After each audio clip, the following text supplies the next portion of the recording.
आउज़ुबिल्लाहिमिनश्शैतानिर्रजीम बिस्मिल्लाहिर्रहमानिर्रहीम अस्सलाम वालेकुम। सप्लाई चेन की एबीसीडी और एक अच्छी बात के साथ एक बार फिर आपके साथ मौजूद हैं। आज जो मैं बात करूँगा वो सप्लाई चेन में कुछ नए टॉपिक्स के बारे में बात करूँगा, कुछ ऐसे टॉपिक जो कि इनोवेटिव टॉपिक हैं both in terms of discussion and execution. और क्यों हैं? क्योंकि आजकल सप्लाई चेन में या बिजनेस में जो इम्पोर्टेंस है वो इम्पोर्टेंस है पेस की, जो इम्पोर्टेंस है वो क्विक एग्जीक्यूशन की है, जो इम्पोर्टेंस है वो इस चीज़ की है कि how quickly you can actually provide the products and services to the customer, how quick you can actually connect and integrate your end to end supply chain. तो इन सारी चीज़ों का दौर है और जैसा कि कहा जाता है कि स्पीड या पेस इस सदी की करेंसी है और सप्लाई चेन के लिए तो वाकई में एक करेंसी है। तो इसलिए ये जो आज के दो टॉपिक हैं ये इसी पेस या स्पीड को एंडोर्स करेंगे। तो सबसे पहले हम बात करते हैं कि हम किन टॉपिक्स के बारे में बात करेंगे। तो हम बात करेंगे आज एजाइल और स्क्रम के बारे में कि एजाइल क्या चीज़ होती है और स्क्रम की फिलॉसफी क्या होती है और स्क्रम टीम्स क्या होती हैं। तो सबसे पहले हम एजाइल के बारे में बात करते हैं। एजाइल क्या चीज़ है? एजाइल एक इटरेटिव और कंटिन्यूस इटरेशन है। एजाइल एक कंटिन्यूस इटरेशन है डेवलपमेंट और टेस्टिंग की, और इसका मकसद क्या है कि आप किस तरीके से क्विकली डेवलपमेंट करते हुए और उसको मज़ीद ऑनगोइंग प्रोसेस में ही इम्प्रूवमेंट करते हुए बार बार टेस्ट करते हुए किस तरीके से क्विकली आप सप्लायर से लेके कस्टमर तक वैल्यू डिलीवर कर सकते हैं और इस पूरे प्रोसेस में आप ज़्यादा टाइम ना लें। यानी क्या मकसद है कि किस तरीके से आप अपने ओवरऑल प्रोसेस को लीन बना सकें, उसमें जो अननेसेसरी फैट अभी भी मौजूद है, इवन जिसको हम वैल्यू एडेड चीज़ें समझते हैं बट असल में वो फैट है, तो उस फैट को कैसे ख़त्म करके प्रोसेसेस को मोर लीनर बनाएं, मोर एजाइल बनाएं और उस प्रोसेस की कंटिन्यूस इम्प्रूवमेंट में मुस्तकिल काम करते रहें, उसकी continuous robust testing on going करते रहें और इस तरीके से एक ऐसा कल्चर डेवलप करें, एक ऐसा प्रोसेस डेवलप करें जिसके नतीजे में हम कस्टमर तक जो वैल्यू डिलीवर करें तो from point of initiation to the point of consumption ज़्यादा टाइम ना लगे। तो that is actually the philosophy और थीम ऑफ द एजाइल। अच्छा, आते हैं स्क्रम की तरफ। स्क्रम क्या चीज़ है? स्क्रम जो है वो एजाइल का एक सबसेट है और स्क्रम का काम क्या है? स्क्रम का काम ये है कि किस तरीके से आप बिजनेस वैल्यू डिलीवर कर सकते हैं शॉर्टेस्ट पॉसिबल टाइम में। तो ये है स्क्रम का मकसद। अच्छा, एजाइल और स्क्रम दोनों जो है वो कोऑर्डिनेशन में काम करते हैं। जाहिर है जब एजाइल एक ब्रॉडर कॉन्सेप्ट है और स्क्रम उसका एक सबसेट है तो जाहिर है ये इकट्ठा काम करते हैं। और स्क्रम का क्या मकसद होता है कि जब एजाइल में आप कंटिन्यूस डेवलपमेंट और टेस्टिंग कर रहे हैं तो उसमें जहाँ कहीं आपको इल फिटिंग और फ्लॉ और लैग नज़र आए तो उसको क्या हो, उसको स्क्रम टीम्स जो कि स्क्रम की फिलॉसफी को बेस कर रही होती हैं, वो स्क्रम टीम्स ड्राइंग बोर्ड में दोबारा जाके उसको किस तरीके से इम्प्रूव कर सकें और इस एजाइल कल्चर को, इस फास्ट पेस डेवलपमेंट को एंडोर्स कर सकें और सपोर्ट कर सकें। एजाइल की कुछ कैरेक्टरिस्टिक्स या बेनिफिट्स हैं। अगर मैं एजाइल के बेनिफिट्स के बारे में बात करूं तो एजाइल के बेनिफिट्स क्या है? कस्टमर को है जिससे उसका साइकिल टाइम और लीड टाइम रिड्यूस हो जाता है प्रोडक्ट अचीव करने के लिए, और इसके अलावा दूसरी चीज़ क्या है कि उसको वैल्यू डिलीवर होती है प्रोडक्ट में।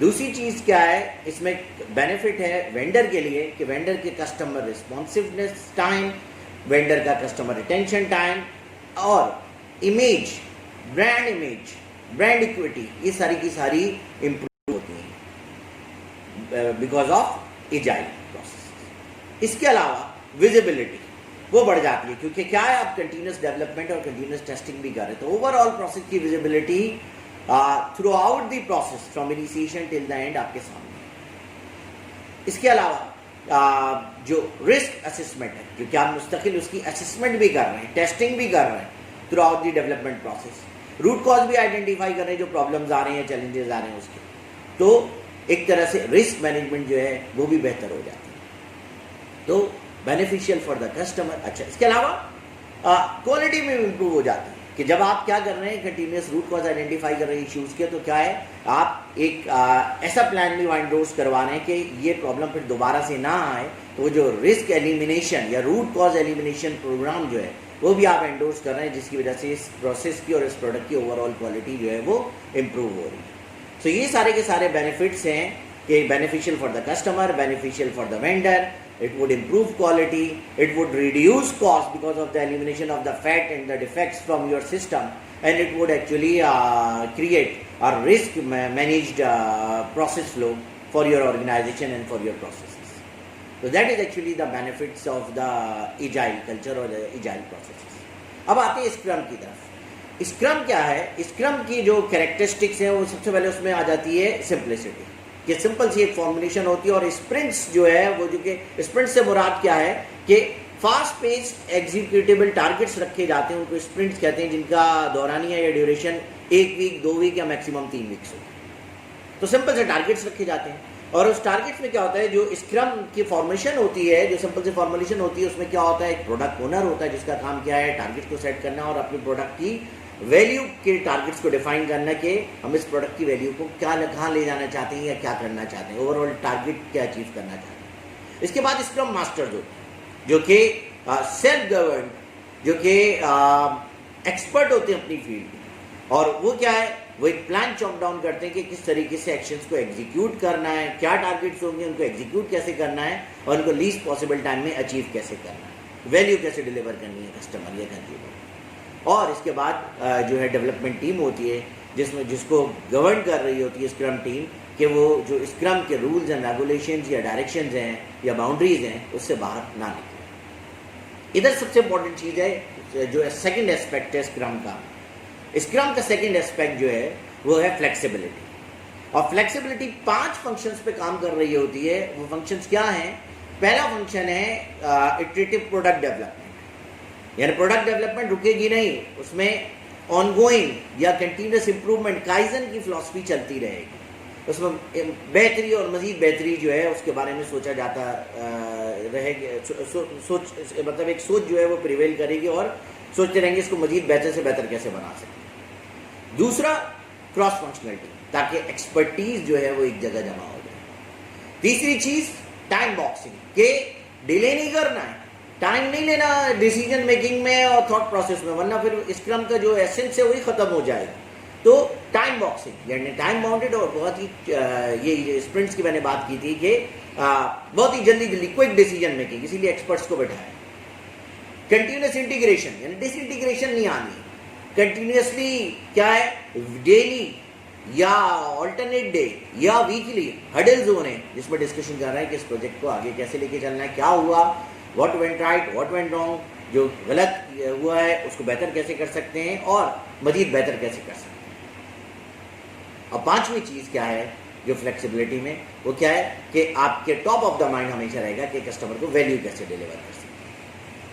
तो ये जो है फ्लेक्सिबिलिटी जो है एक इम्पॉर्टेंट जो है वो टास्क है स्क्रम का। और स्क्रम टीम की जो तीसरी कैरेक्टरिस्टिक जो कि बहुत इंपॉर्टेंट है, वो मैं अभी पहले भी डिस्कस कर चुका हूँ, वो क्या, कोलैबोरेशन एंड कम्युनिकेशन, के कंटिन्यूस कैलिब्रेशन और कम्युनिकेशन, यानी बातचीत के दरवाजे कभी बंद नहीं होते, और इनफैक्ट ज़्यादा से ज़्यादा बातचीत और कोलैबोरेशन की जाती है ताकि एक्सपर्टीज एक जगह जमा हो, और उसके अलावा ये कि हम किस तरीके से ज़्यादा वैल्यू डिलीवर कर सकें कस्टमर को शॉर्टेस्ट पॉसिबल टाइम में, और बिजनेस को भी वैल्यू ज़्यादा से ज़्यादा डिलीवर कर सकें। अब आते हैं आज की अच्छी बात की तरफ। आज की अच्छी बात जो है वो है सूरह कहफ की आयत नंबर 44, जो कि है हुनालिकल विलायतु लिल्लाहिल हक़ व खैरुन सवाबु व खैरुन उक़बा। इसका तर्जुमा क्या है? इसका तर्जुमा है कि, और यहाँ साबित हुआ कि इख्तियार या हुकूमत सारी की सारी सच्चे अल्लाह की, और उसी का सिला बेहतर और उसी का बदला सबसे अच्छा है। यानी क्या कहा जा रहा है और बताया जा रहा है कि जो मुक़्तदर आला है, जो इक़्तिदार वाली असल ज़ात है, वो सिर्फ अल्लाह ताला की ज़ात है, और अल्लाह ताला की ज़ात के अलावा कोई ऐसा नहीं है जो कि इक़्तिदार आला रखे। तमाम हुकूमत, तमाम इख्तियार उसी के हाथ में है। तो वही आप उसी से आप मांगिए, सारी की सारी चीज़ें उसी के कब्जे में। और दूसरी चीज़ जो इसमें बात हो रही है, दूसरी बात इसमें ये बताई जा रही है कि उसी से सिले की तवक्को रखिए, और अगर कोई आपके साथ बुरा करे तो वही बदला लेने वाला है, उससे बेहतर बदला लेने वाला कोई नहीं है। तो सच्ची बात के साथ मैं आपसे इजाज़त चाहूँगा। मज़ीद आपको कोई किसी टॉपिक पर डिस्कशन करना हो तो कमेंट में ज़रूर लिखिएगा। अपना ख्याल रखिएगा। अल्लाह हाफ़िज़।